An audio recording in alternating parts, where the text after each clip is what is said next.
and how can we have intimacy with God. Okay? So, unang-una po is, siyempre, yung salita ng Diyos. The Word of God is the supreme authority, and the Word of God is the only book where God revealed His nature, His character, at pinakilala niya kung sino siya. Praise God. Sabi ni Jesus doon sa John chapter 5 verse 29, "Study the scriptures diligently, because you think that in them you have eternal life. These are the very scriptures that testify about me." So, sinasabi ni Jesus is this: ang scripture ay napopoint kay Jesus. Okay? So, from Genesis down to the book of Revelation, itong 66 books na ito, these are all pointing to Jesus. Okay? So, alam natin, in the Old Testament, ay naandyan yung dalawang prophecy about the coming of Jesus. Yung first coming niya at yung second coming niya. Lahat ng prophecy about His first coming was fulfilled ni Jesus. And that's why we believe in Him, that He is the Messiah, He is the Lord, and He is, again, the one who will come back. At sa bawat libro ng 66 books na yan, is merong iba't ibang anggulo na kung saan ay inire-reveal ng God kung sino si Jesus. Okay? So, sabi ni Philip, "Show us the Father." Ang sabi ni Jesus, "If you see me, you see the Father." So, makikilala daw pala natin ang God through Jesus Christ. Magkakaroon tayo ng relationship sa Panginoon through our Lord Jesus Christ. And then, ang sabi ni Jesus, "I will send the Holy Spirit. He will glorify me." Okay? And He will not speak of His own. Okay? He will also speak what He hears from the Father. Ang Holy Spirit, who is right now, ay kumikilo sa buong mundo, is revealing Jesus to every one of us. So the moment we study the Bible, we read the Bible, so every day na tayo nagbabasa ng Bible, is makikita natin kung sino si Jesus dito, kung anong karakter meron ng Panginoon, at kung ano ang, sabi nga ni Paul, is the height, the depthness, the width, and yung sabi niya, how long is the love of our God. Yan ang pinapakita sa Bible. And every time we read the Bible, the more we discover our Lord Jesus Christ. So the more we read the Bible, the more we are getting closer to God. Lalo tayong nagiging malalim sa ating pakikipagrelasyon sa Panginoon bilang a servant, bilang isang mananampalataya ng ating Panginoon.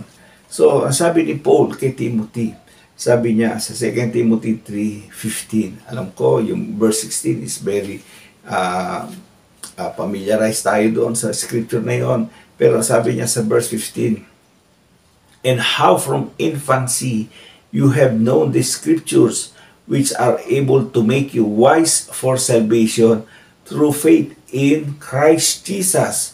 So, ang sabi ni Paul is from infancy. Yung the word na infancy is hindi yung infant o yung pinanganak pa lang si Timothy, but the word refers to the conception. In other words, habang bubuntis siya ng kanyang nanay, is ang nanay niya nagbabasa ng scripture sa kanya, at nung pinanganak siya hanggang doon sa kanyang paglaki, si Timothy is so familiar with the stories of the Bible, at he was so familiar with the prophecies of the Bible concerning the Messiah. So when he heard about the message of salvation, when he heard about Jesus, his heart is already prepared. Nakahanda na yung puso niya, and he believed in the message of the apostles. Okay? So bakit ganon? Kasi naka-inculcate na yung salita ng Diyos sa kanyang puso. So, naniwala siya sa Messiah because that is the message of the Scripture. So, ang tinuturo sa atin dito, the more we read the Bible, the more we will know Him. Ang sabi nga ni Saint Jerome is, ignorance of the Bible is ignorance of Christ. Kapag wala kang alam sa Bible, is wala kang pagkakakilala kay Kristo. Okay? Now, sabi ni Peter doon sa 2 Peter 3:18, ito yung kanyang panghuling mensahe. Okay? Ang sabi niya, but grow in grace and in the knowledge of our Lord Jesus Christ. Okay? So, ang sabi niya dito is, lahat daw tayo ay mag-grow spiritually in the grace of God. And then we must also grow in the knowledge of our Lord Jesus Christ.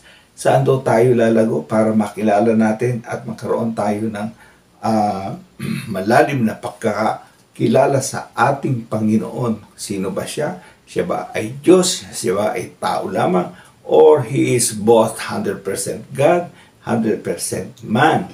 Okay? Nakikilala natin siya as a Lord, as a Savior, makilala natin ang personality niya, makilala natin yung kanyang ginawa doon sa cross, malaman natin ang kapangyarihan ng pangalan ni Jesus, makita natin na one day every knee will bow to Him and every tongue will confess that He is Lord. Paano natin malalaman ito? Malalaman natin ito through the reading, through the knowledge of the Scripture. Okay? So, ang challenge sa atin is we need to read the Bible, we need to study the Bible. Okay? Praise God. Ang sabi nga ng Book of Acts, yung mga Bereans were more noble than the Thessalonians because when they hear the preaching of Paul, ang ginawa nila is they also search the Scripture and yung nakita nila na yung sinasabi ni Paul ay naandun sa Scripture, then they believe in the Messiah. So, ganon din tayo mga kapatid.